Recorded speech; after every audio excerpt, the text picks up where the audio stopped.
Okay.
So in the guided meditation this morning, one of the things I said was that in this sort of natural meditation experience, it can be while you're meditating in a practical sense, and it can be throughout the day, actually, when you're moving through life, doing what you're doing.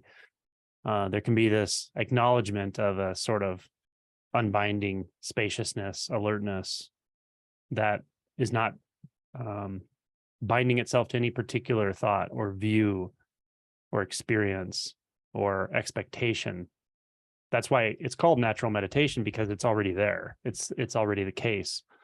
It's not a state. It's not an experience even.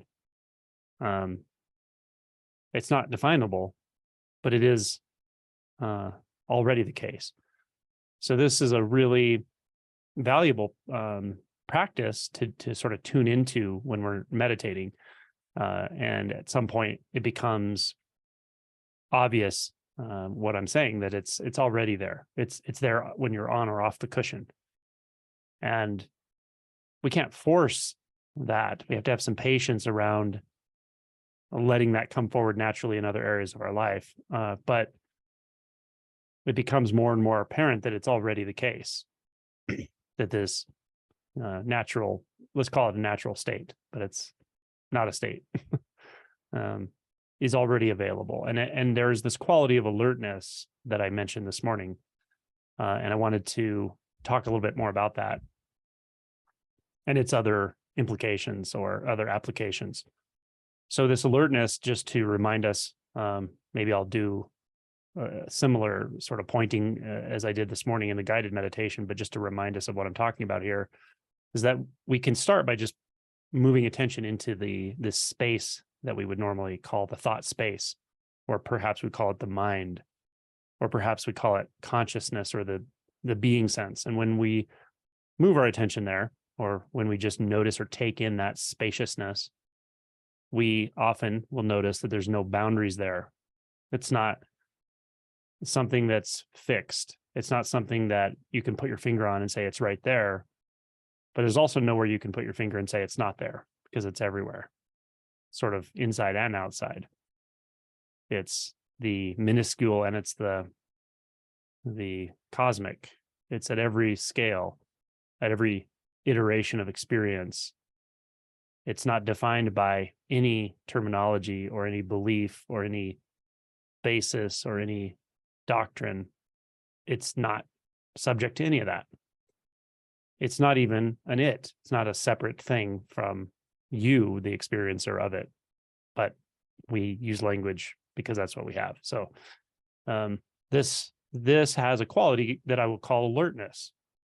Maybe alertness is all that this whole thing's about. From the very beginning, when we start to get a glimpse that this internal world that I didn't even know was an internal world, the narrative of my life, which seems to have a past, a present, and a future, which seems to be defined by beliefs, defined by experiences, defined by a rigid boundary between myself and everything else out there. Maybe that's not so real. Maybe all that is a little bit of alertness. It's an alertness to the nature of thought. Also, it's an alertness to the experience of suffering or the experience of unsatisfactoriness, or just a feeling of not okay. Something's not quite right. I'm not perceiving things in a deeply authentic or real way. And so perhaps you could just say that's a certain kind of alertness. We're alert to what it is to be here right now and all of the qualities of it, including the quality of suffering. And as we learn, then we often learn to meditate, maybe, or we learn a mindfulness practice. And then we learn that we can cultivate states, moments, develop a practice where we purposely sort of increase that alertness, or perhaps we direct that alertness to our own internal experience. Internal meaning, again, the thought space, the space where it feels like we are as the thinker, as the one being, as the one navigating this life that seems like my life, my separate life. But we learn to attune our attention to that, or become more alert to the nature of thought itself. This is probably what I spend most time talking about, because it's probably the biggest barrier. It's an earlier barrier, but it's probably the biggest barrier. And even after a shift in identity, even after seeing perhaps that there's no separate self, actually, it still comes into play, and it can still be valuable. And this was, I think, the talk I gave yesterday, that it can be valuable as a practice. But what it is we become alert. We've learned to utilize this alertness as a sort of active but relaxed faculty of attention. So this is where we've noticed that this experience of identification with thought and concept is uncomfortable, and yet there's some apparatus of the mind that can be used with precision. It's a sort of ability to direct attention, or a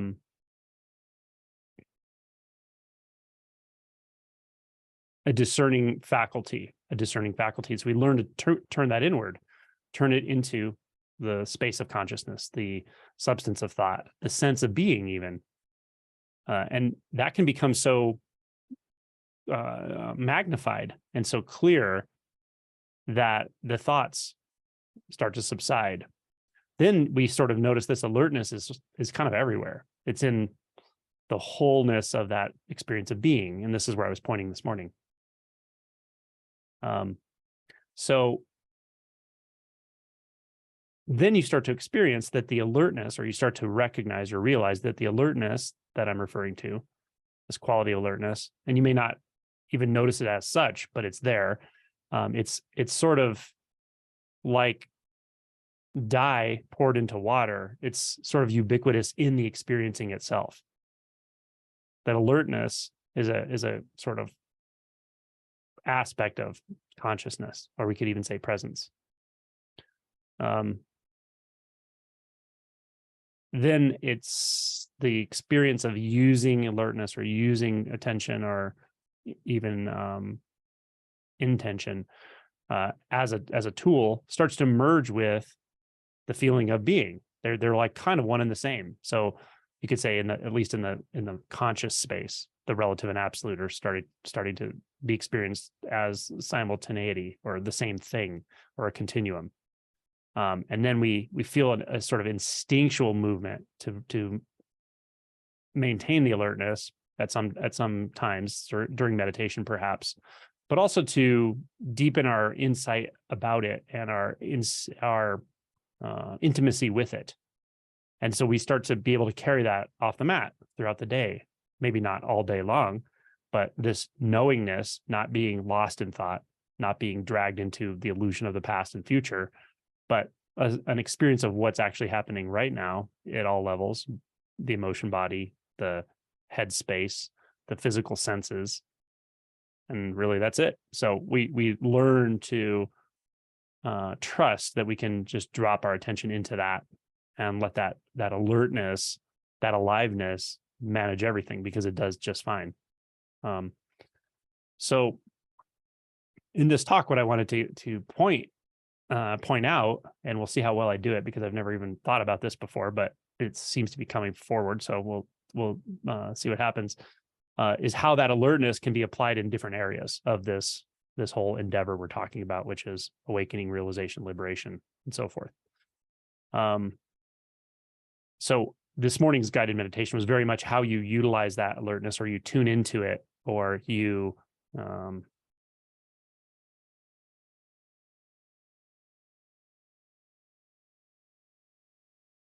into contact with it in the conscious space, in the space of consciousness or thought, or perhaps you could say mind. And that can lead to a very profound sort of samadhi, meditative, let's say, concentration. Even a very empty meditative experience can result from that if you really get that feel of this alertness that's sort of unconditional alertness with no judgment, no distinction, no dualistic tendency, and yet just an absolute acceptance, an absolute accommodation for all that is experienced, all that comes up in the mind, which feels like not just the mind, it feels like all of the stories and narratives of your life, and the doubts and the hopes and the dreams and all of it. Anything that comes up in that space is completely and perfectly accommodated, and the alertness is already there. It's already in that. It's already the space, and it's already the singularity within the space, and there's no difference between those two. So it's a powerful tool, actually, or attunement, let's say, in that space, in a meditative space. But it also comes into play when we talk about emotion work. So when we've had a shift in identity, when we've had a transformation in what we take ourselves to be, or what we take ourselves to be has dissolved, or what we used to take ourselves to be has dissolved, and maybe it's sort of become replaced by something else that's much more thin, it's harder to pin down, but it's much more vast and flexible and so forth. Maybe we've identified it as something like consciousness, or the ground of being, or awareness. Or maybe we're not even aware of that. Maybe that's even not quite there, but some thing that we've taken ourselves to be, some way of being, has just dissolved out, right? Once that happens, we open up this massive space, let's say. And what that inevitably does, as I've mentioned several times, I think in this retreat already, is it invites in repressed material,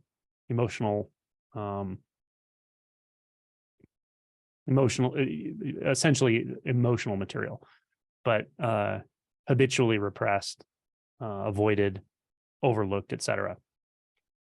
And that's just how this goes, and it's perfectly okay. It's the par for the course.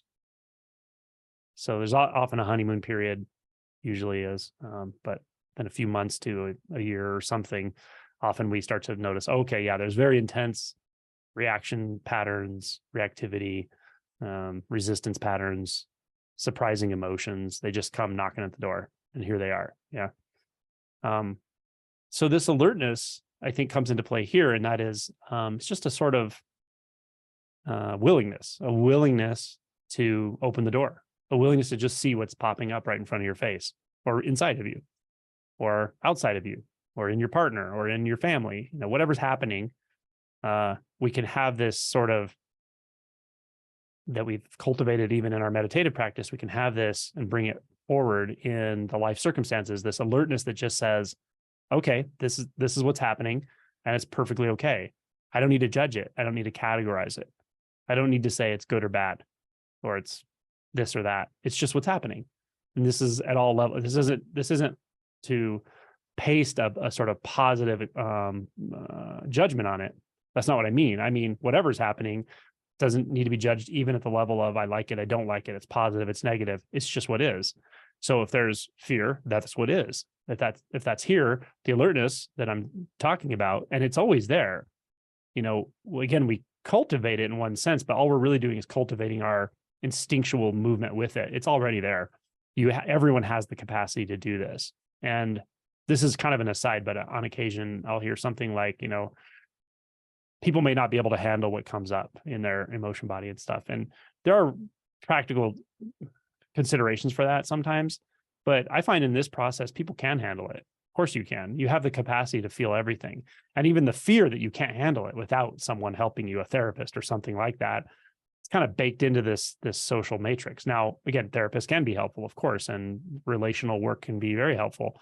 But you fundamentally have the capacity to experience anything that's in you, and you do, and so that's kind of the voice of this alertness I'm talking about. It's an alertness that just says, I'm open to whatever's going to happen, and let's just see it, let's feel it, and that can be shame, that can be surprise, that can be disorientation, confusion, it can be all kinds of things, it can be a lot of thoughts, it can be an intense emotion, it can be a memory, but anything that arises here, there's something in presence here that just fully accepts it already, for sure. It's already there, and we may wax and wane in our immediate recognition of it. Sometimes it's just so obvious that we don't even have to think of it as such.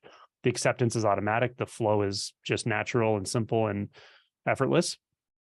Other times there's a lot of resistance, right? When there's resistance, this alertness that I'm talking about, it accommodates the resistance. It says, oh, there's resistance here. Wow. Okay. Huh. I've been in this same situation in my life with whatever, whether it's my health or a person or a situation or work or a lover or a friend or a parent. I've been in this situation again and again and again, and it always had a certain feel to it. And I always didn't know what to do about it. And now I just see, oh, it's resistance. Oh, I'm actually resisting something here that doesn't actually have to do with any of those situations. It's something even more deep. In one sense, it's just belief based, but in another sense, it's so deeply buried that it's forming my view, and I didn't know that. So this alertness says, oh, great, let's look right at that. That's what I want to see. I want to see the resistance. Oh, okay, wow, I have a resistance to feeling whatever, vulnerability. I have a resistance to feeling fear or whatever it is, right? Once we see, oh, I see that resistance is here. It's just here. One of the beautiful parts of that is, first of all, it takes what feels deeply personal and shameful and hidden, and it dials that down to where it feels less personal and less hidden and less shameful. It's just what is. And sometimes it dials it all the way down where it's almost, you can almost laugh at it and just go, I'm a human being. Of course, there's resistance to this or that, and it feels quite impersonal, not distanced, not depersonalized, but it just doesn't feel heavy anymore. That's the value of this deep looking, or this willingness and alertness to experience and feel everything that arises, that materializes. But yeah, the first layer often is accepting the resistance, or you could say accepting the non-acceptance. If there's a layer of non-acceptance there, start there. Oh, okay, this is what non-acceptance feels like. It has a general feel to it that says no to everything. Like, I don't want to accept anything. Nothing's okay. It's like a blanket of no. There's that quality sometimes. And other times it's just a specific thing. No to a certain whatever circumstance, person, event, right? Or a thought. We can say no to a thought. So there's a specific quality, and then the very general quality of this, call it dissatisfaction, just this no. And when we see that, this aspect of our experience that I'm calling alertness has this amazing ability to just say, that's okay. It's okay that I'm not okay with XYZ. Right? But hopefully by this point, you're kind of going, but who the heck am I then? Am I defined by that resistance to the circumstances? Is there even a me that's resisting? And this is the funny thing that happens often after awakening is you see there's no one separate from anything that's resisting anything, but you darn well can't deny that resistance is felt. And that's enough. This is where you don't want to bypass and go, well, there's no one here, so there's no resistance, so there's nothing. The bad idea, right? You'll fool yourself. So instead, just go, oh, there's resistance. What is the quality? What does it feel like? Where is it? Is it in here? Is it up here? Direct experience does a lot. It really gets you a long way. And that direct meaning just the sensations, nothing more. No analysis. Yeah, what is it? Where does it feel like it is? Is there a restless component to it? Does it feel blocked, stuck, dense? Get to know it. That's what this alertness is all about. It's like, oh, let's look right there. Let's look right there. Not like, oh, I don't know if I want to look there because I only look certain places. That's not this alertness isn't that. This says, oh, okay, well, let's check it out. Let's see what's here. And that first part of that, really, I would suggest for anyone in any situation, even if you have no idea what you're feeling, is to see where you actually feel it in the body. And if you don't know, or it's not immediately obvious, scan your body, start in the head.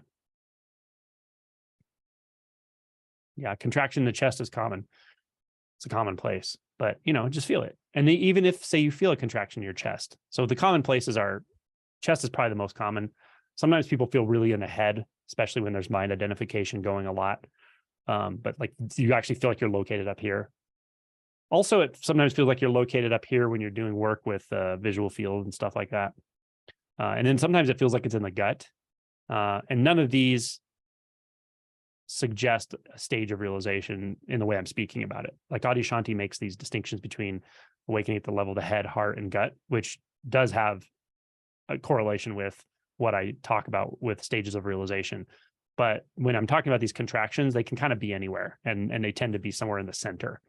So yeah, you feel that contraction. Okay, there's a contraction here. I don't know what it's about. I don't know where it came from. I don't know if it was a certain event that set it up. I just feel it. Yeah.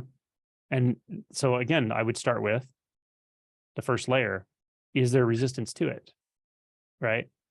Is there a belief about it? What if you just step back and go, okay, what is my belief about this contraction experience? Well, there's a belief that kind of says it shouldn't be here, right? Maybe I'll get past it at some point. That's resistance, right? So something saying it just shouldn't be here. And it can even be in the form of, what should I do about it? Like, what technique can I use to get rid of this or something?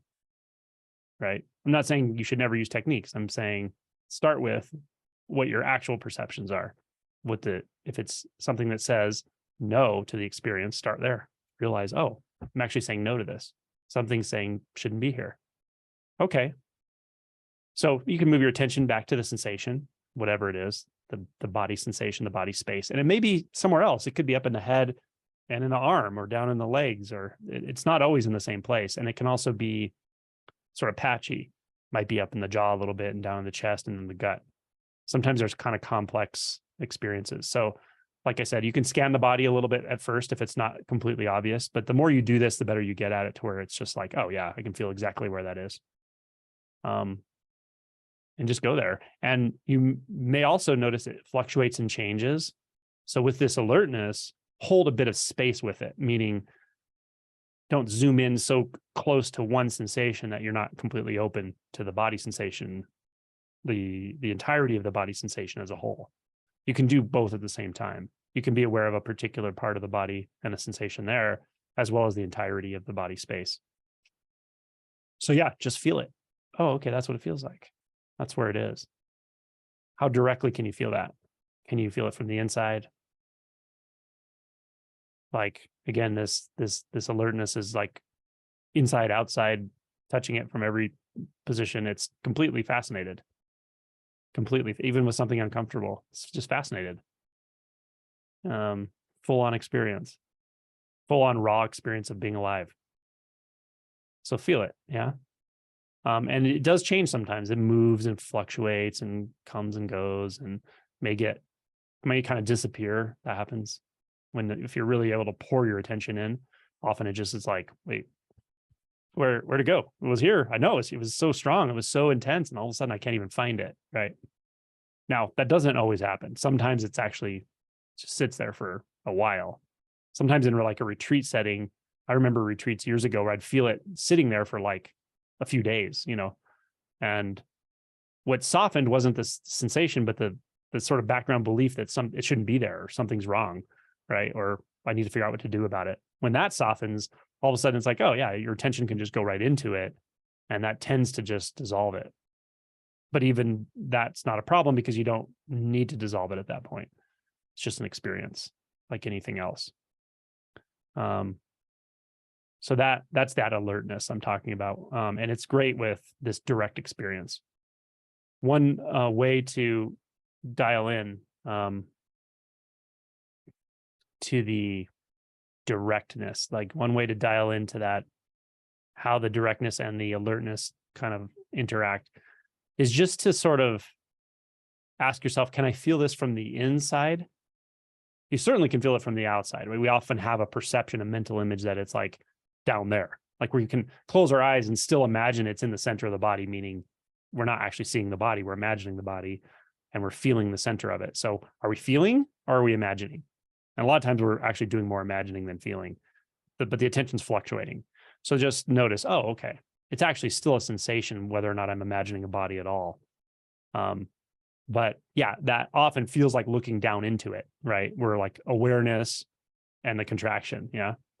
Now, that's one way of experiencing the sensation. Now, the second way is, can I experience it from the inside? And that might feel wonky at first, or like your brain just like doesn't compute, doesn't make sense. But if you ask, like, can I, even a little bit, can I feel it from the inside? That sensation, wherever it is. Don't even label it. Just try to see if you can notice it, like the sensation itself emanating from itself or from the inside of itself. You might notice that you can do that. And that's kind of what I'm pointing out, this alertness. It kind of sees it from the outside and inside because it's just fascinated with all of it, every aspect of it. So yeah, start with the sensations often, and that helps. And you can just sit with that. That's a great practice, just in and of itself. Especially if it starts to coalesce, doesn't stay like some dense ball there or some dense contraction that just feels like something's wrong and you don't know what to do with it. If it stays like that for a long time, some other modalities can be helpful, like doing some emotion work around it or looking at the beliefs about it. But if you're able to just drop in, often you'll feel it like morphing. It's kind of inside the body and outside the body. And what felt really uncomfortable at first, all of a sudden you're like, actually, this is kind of enjoyable, right? When we really surrender to physical sensations, maybe not like severe pain, but even moderate pain, it definitely can work. But take pain out of it, take physical pain out of it, but just the contracted experience, the feeling of something inside that feels like a contracted area, is like a feeling of discomfort, dread, something like that. When we take the emotion tone off and we just go right into the sensations, you can't force this to happen, but it's not uncommon that if you really just let go into it, let go of all your other agendas and just feel fully, all of a sudden it's like, oh man, I actually kind of wanted to go here. I feel like, why was I avoiding this? Yeah. So that may be your experience. So this direct experience, especially with the physical senses, is really a valuable practice. And again, this alertness is something it's inside, it's outside, it's the awareness of it, it's the sensation within it, it's all of it. Yeah. And it's just a feeling of fascination and exploration and enjoyment.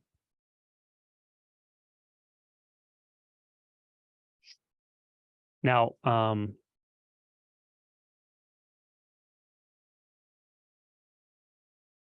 sort of in between the spacious consciousness and the direct experience of a physical sensation, is something I might call like the emotion body, right?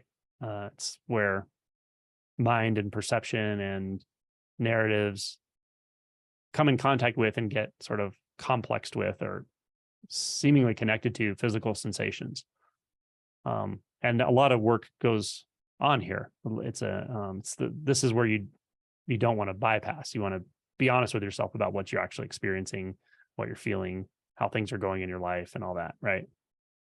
So the emotion body, and this takes some, I think, practice to know which space to work in, because again, sometimes just that direct experience is all that's really called for, and that's all that's needed, and it works great.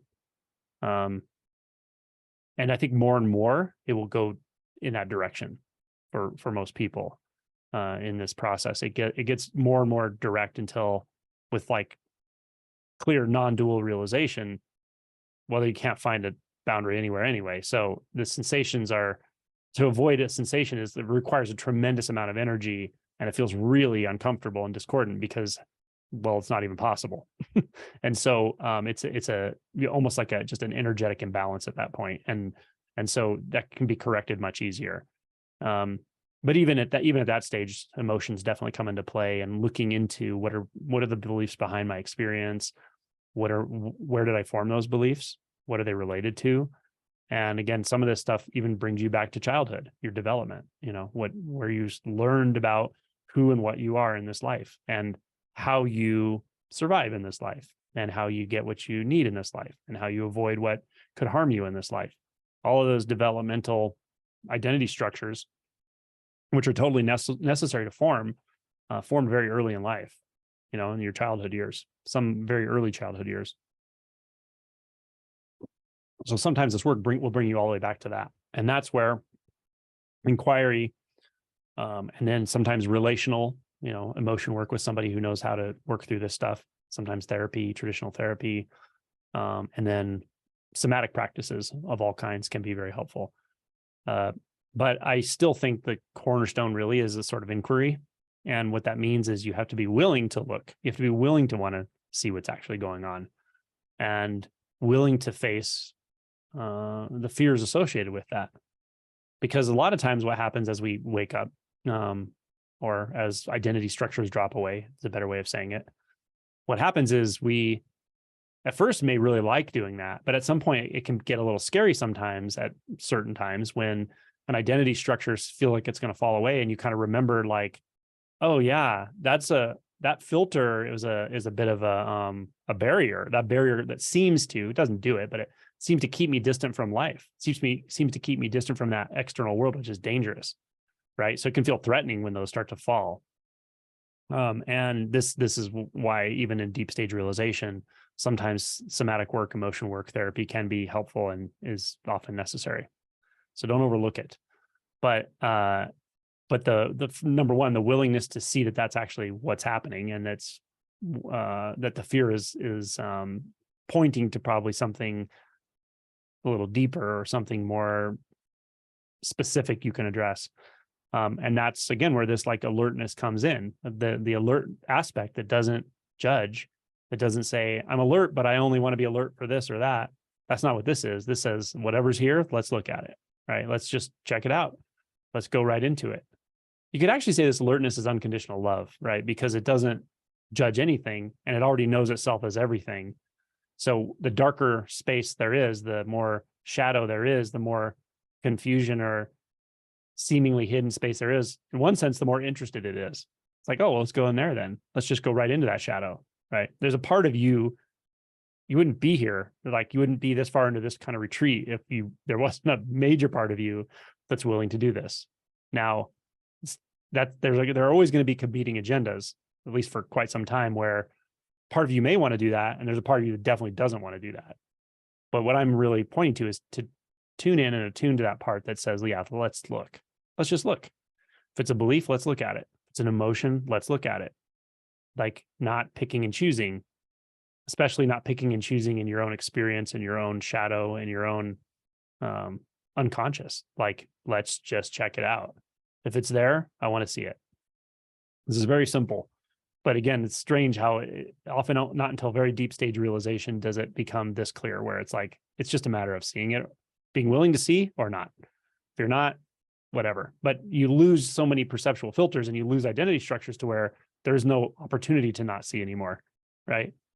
And that can, at some point, it feels a little suffocating, like when it comes fast. Other times it feels like freedom, because the identity that wants to feel separate from everything isn't really there anymore. So the alertness and the willingness to see, feel, experience literally everything, including the darkest places in you and in anyone else, actually, is prominent in your experience. So I guess this whole talk is just to say, hey, get on board with it, right? That's what we're here for. Yeah. It won't be easy all the time. Sometimes it'll be wonderful, and sometimes it'll be like you want to do anything but look right there. But what I promise you is the place you really don't want to look. I always find that when people finally go there, finally look there, finally really let go, not right on the edge where you're terrified and keep telling yourself no and running away, but when you really go there, that's where you've always wanted to go. That's what I find to be pretty consistent. It's like when you finally just let go and let life show you what is what, let this alert, unconditional love that is basically running the show anyway, It's the fabric of all of this, effortlessly, without being anything in form at all. You can trust it fully. That's what this whole thing's about, really. It's trust, right? Not trusting your own illusory identity structures, because those are based on some hidden material, some avoided material, some shadow material. Nothing wrong with the shadow, but when it's a shadow and it's hidden from yourself, then your own motivations get sort of co-opted by it, right?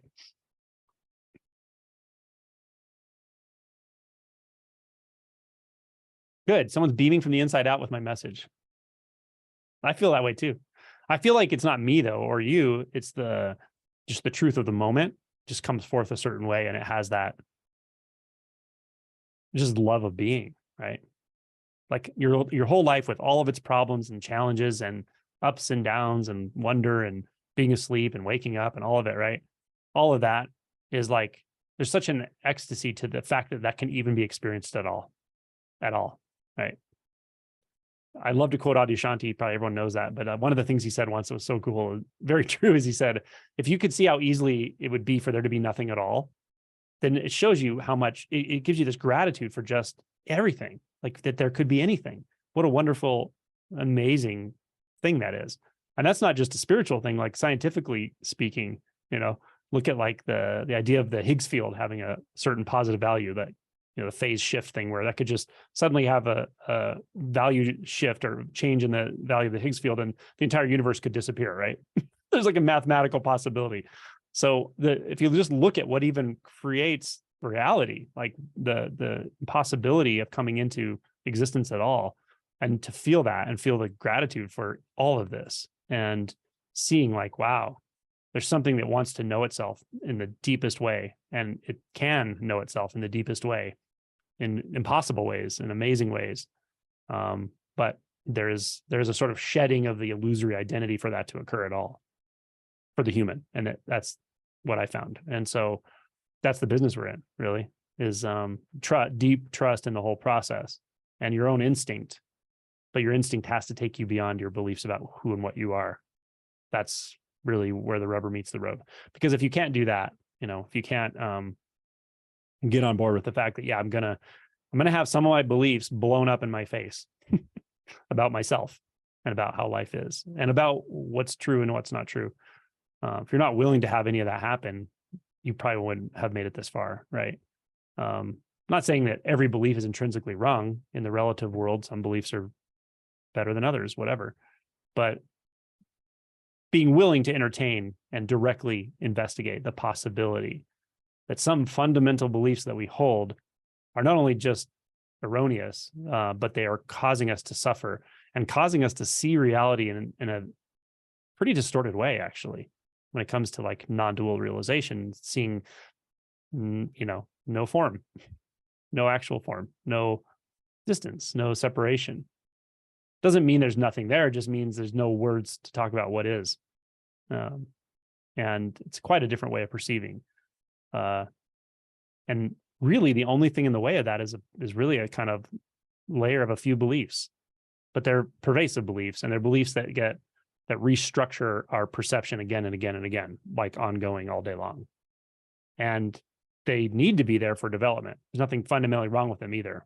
The interview I did with Kevin just yesterday on the 6th fetter, we were talking about this, how you wouldn't want a child to grow up without any ego boundaries, or like certainly perceptual boundaries. They would be completely non-functional. So yeah, there's nothing wrong with any of this. The developmental stages that create a sense of separate self and all that. What's amazing though is you can actually dissolve those and still function. So that's the amazingness of this whole deal. Life can know itself so fully and so endlessly, and it keeps going and it keeps clarifying. It's amazing. So yeah, that alertness again applies to all kinds of areas of life. The practical, the mystical, being open, being willing, saying yes to your experience, including the part of you that wants to say no. That sounds paradoxical, but it's not really, when you see that that what wants to say no isn't really you. It's not your fundamental nature. It's a part of you. It's a part of the conglomerate of experiences we call you in the conventional sense. And it's conditioned. It's something that happened. It's some survival mechanism. It's a group of assumptions that have helped you in life in various ways. So it's fine. And then when you regard it that way, with love, with unconditional love, turns out you don't have to get rid of it. You don't have to get rid of a shadow. You don't have to get rid of an ego. You don't have to get rid of emotional repression. Just see it clearly and the repression will stop. You may have to see it clearly multiple times, and you may have to have someone else help you see it clearly on occasion as well, or think outside the box, or there are different ways that this plays out. Some people do it with psychedelics on occasion in various ways. Some people do it through therapy. Some people do it through TRE, other types of somatic modalities, yoga. There's a lot of adjunctive things that can go into this for each individual person, because everyone wakes up differently. But none of those things are the actuality of awakening. The actuality of awakening is exactly what we're talking about. It's the alertness and willingness to really dig in and go, okay, what's actually happening here? What's actually happening, right? What's happening? I believe this and this and this. Well, what's really happening? Well, I can't really find a me that believes anything specific when I look. The thought that said, I believe XYZ, can't really locate that. There's a sort of substance to thought or consciousness, and I move close to that and there's nothing there. Interesting, right? And you can just stop there. That's that initial shift, right? Then it starts to be like, oh, wow, okay. Takes you a little while sometimes to adjust to the fact that there's no separate self. There's experience, there's a conventional life going on. It's all fine. And then sometimes things feel extremely intimate, more than there was when there was the sense of the separate cognitive self. And that's great. And other times it feels contracted and intense and resistance patterns. But we can just keep looking, keep feeling, keep investigating. Okay, this goes deeper than unbound consciousness. Kind of does. How's that possible? Right? What's deeper than I am? What's deeper than pure being? What's more primary or direct than being? What is being non-being? What is real and unreal? So you can start asking different kinds of questions. But don't get tied up in your mind with those kinds of questions early. Like I mentioned, I think yesterday's talk, learn to cultivate that practice of unbound consciousness, and that will do you so much good throughout this whole entire process and save you a lot of problems. And getting yourself convinced of strange things like there's no one to do anything, there's no consciousness, there's no one to practice, that kind of stuff. That can just be a complete mental head trip, like not actually realization. Depends on who says it, of course, but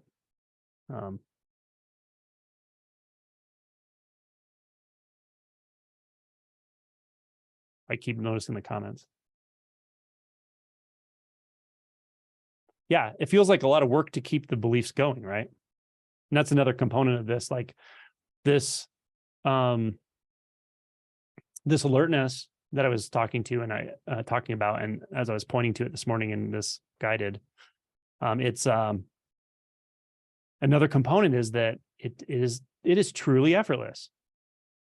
It's effortless. A lot of times in Hinduism, they talk about this, and I don't emphasize this too much because it can kind of lead to this thing of like, it's always bliss, it's always happiness, effortless happiness, and that. Yeah, but there's also the shadow work, and you also have to ask difficult questions sometimes, and you also have to sometimes go right through a very intense fear barrier. So that's not always in that equation. Now, I'm not criticizing any particular way of speaking, but that it can lead to that, right? But the effortlessness that's emphasized there is true, and that the effortlessness is already here, and this alertness is also effortless. The only reason the effort gets introduced is something's trying to pick and choose. Reality doesn't pick and choose. Reality is effortless. Nothing is resisted. Nothing could resist. There's no sides. There's no taking sides. There's no one to take sides. Because there's no sides, there's no ability to take sides, and thus there is no one that could take any side. And so there's just what is, and it is truly effortless, and it is always alert. In one sense, it's always on, and it's willing to see, experience, feel everything. And that's called unconditional love. That's it.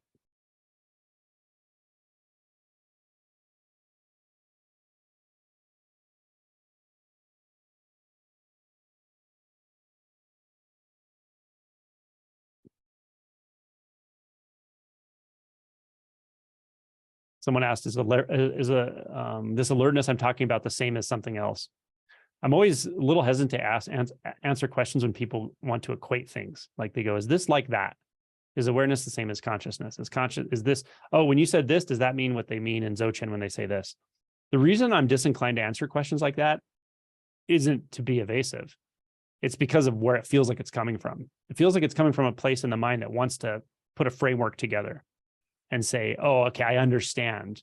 And I get it. Like if I get it, then I'm safe, right? But I don't want you to have that kind of safety. I want you to let go of all frameworks. And this speaking, when I talk about alertness here, this comes from no framework. I've never thought about it this way ever.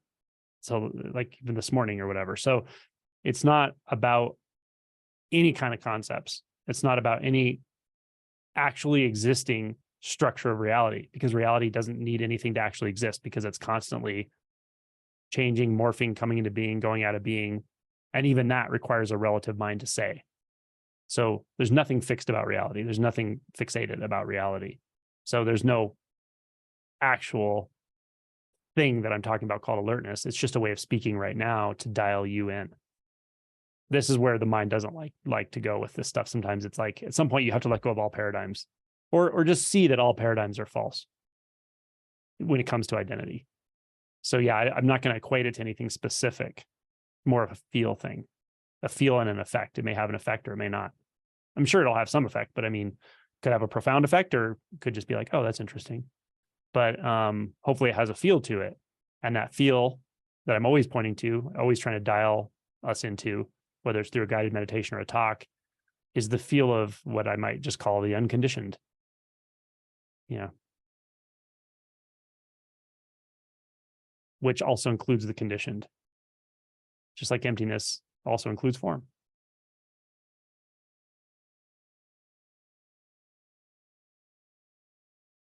Okay. I'll say one last thing. Yeah, you have 10 minutes. 10 minutes? Yeah. I might end a little bit short. So okay.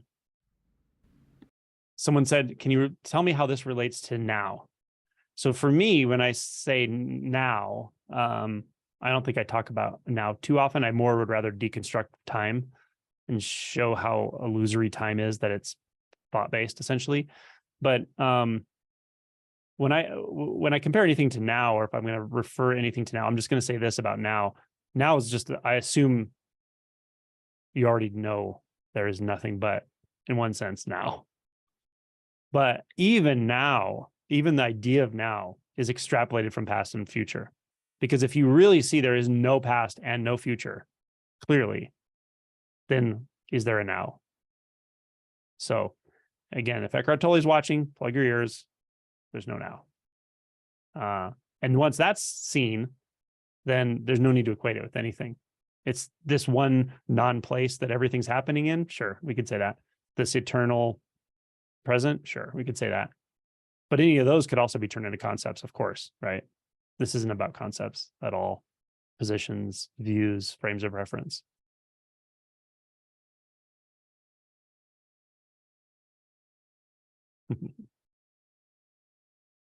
Moo. Yes, moo. Moo's a better answer to all of this.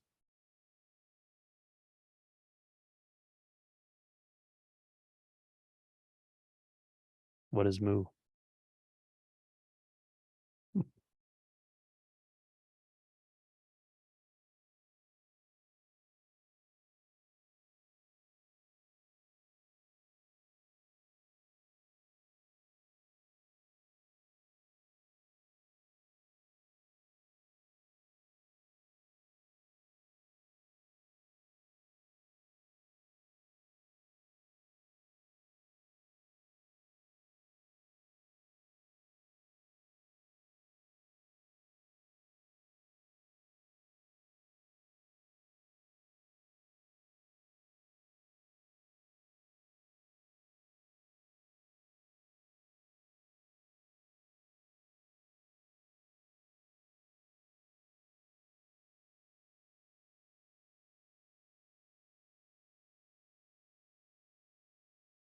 Mu stops the world. Mu stops the universe. Mu stops reality. What's left after all that stops?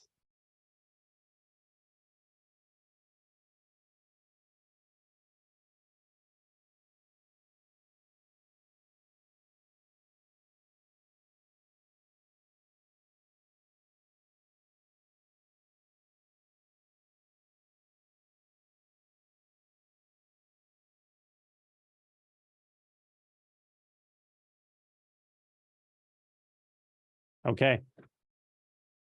That's it.